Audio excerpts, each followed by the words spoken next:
All right, Rodney Orr coming up in the next segment as we make predictions on games 5 through 8. Right now, though, let's go right back to the phone. James has been waiting in Bessemer to talk to us. James, thanks for holding, my friend. Hey, man, what's going on? Hey, hanging in there, buddy. Hey, listen, man, I'm trying to find out about Alabama recruiting. How many recruits did they get this year? Well, you can sign 25 in a given year. You can only have 85 on scholarship at one time. Alabama, I think, has 14 commitments already. Under Nick Saban, they've pretty much signed a full class every year that he's been here. They're going to have another great recruiting class. I think Scout.com has them ranked 5th in the country right now. Alabama's still recruiting several guys, Clowney, Conjo, DePriest. These are national-type recruits that if Alabama gets a couple of those guys, they're going to be a top 5 recruiting class, I think, and they could push that number 3, number 2, even number 1 spot potentially, although Texas looks extremely strong. But another good recruiting class for Alabama. I just think that's the way it's always going to be as long as Nick Saban is coaching the Tide. All right, Steve is in Jasper. Steve, welcome in. Hey, Gary, how you doing? Doing well, Steve. I just got a quick question. I just want to know the date. Usually is it August? Is August 9th last year? Right. When's the fan day, the scrimmage? Yep.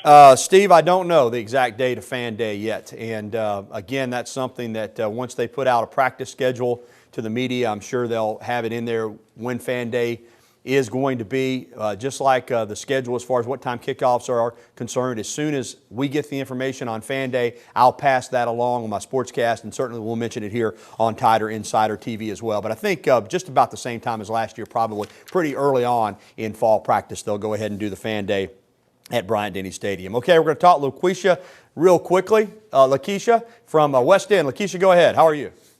I'm all right. Good. Well, first off, I just want to say congratulations to the Tide for winning the national championship last year, and I want to wish them good luck this year, and it's going to be a heck of a season. LaKeisha, it will be, and I'm sure that the players and coaches that are watching appreciate your well wishes, and you're right. It's going to be another heck of a season. Thanks for our phone calls tonight. Coming up next, Rodney Orr will join me on the telephone to give his take and make his predictions on games 5 through 8. Some big ones in there, boy. It's a tough stretch for the Tide. We'll talk about it next here on TITV. All right, time to make some predictions on Alabama football games number 5 through 8. And joining me on the telephone, a man probably laid out there on a beach chair next to the Gulf of Mexico, Rodney Orr, living the good life while we're back here slaving. What's up, Gary? How are you doing tonight? Doing good, Rodney. Just enjoyed the program. It's been a good program tonight, but we're glad to have you with us. And let's get started. Alabama and Florida. I talked about it earlier in the show. Man, what a rivalry this has turned into.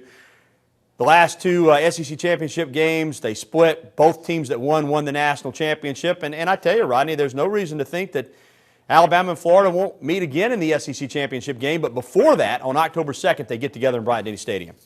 Yeah, they do, Gary, and it's a completely different Florida team that'll be coming to Tuscaloosa, probably going to have a much different look offensively with John Brantley at quarterback. And, they lost 7 guys on defense, including Joe Hayden, a great corner, Major Wright, a great safety, and also Carlos Dunlap, who didn't play in that game last year, as we know he was suspended. So it's going to be a Florida team with a different look. Who do you like?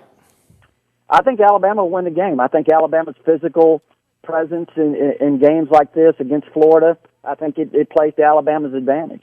I agree with you. Motivation is strong in a big game like that, and Florida will have it. They're going to be looking for some revenge. But in Bryant-Denny Stadium, I think Bama will be too much for the Gators. And, again, this could be a preview of an SEC championship game, but I will roll with the Tide as well. Okay, Alabama at South Carolina, Rodney. A lot of people are mentioning upset.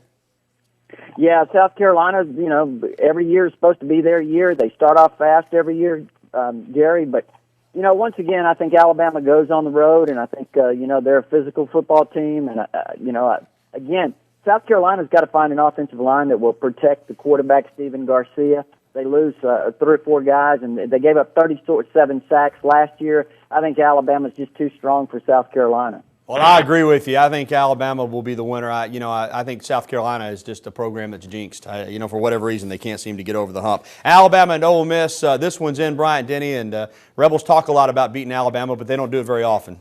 No, they're going to play a physical game. They're going to bring some running backs in there and try to run the ball with Brandon Bolden and Enrique Davis. And, of course, they're going to have an inexperienced quarterback, and they lost most of their some of the good wide receivers. They got Jesse Grandy, and look for him as a wildcat, one of that wild rebel. Rod, we're getting short on time. Who you like?